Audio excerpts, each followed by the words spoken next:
Good morning mga kapursigi, nga pita. Update ta sa atong talong ato ang gipruningan katong niagi.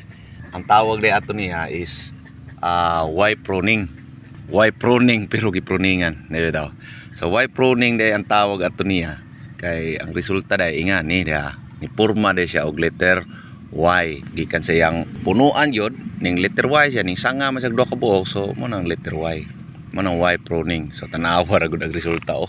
Karabig buwak nagmungingi ambot og usao na po ni sunod kay murag diha ra ba putoy panguhaan na po og musubra ra.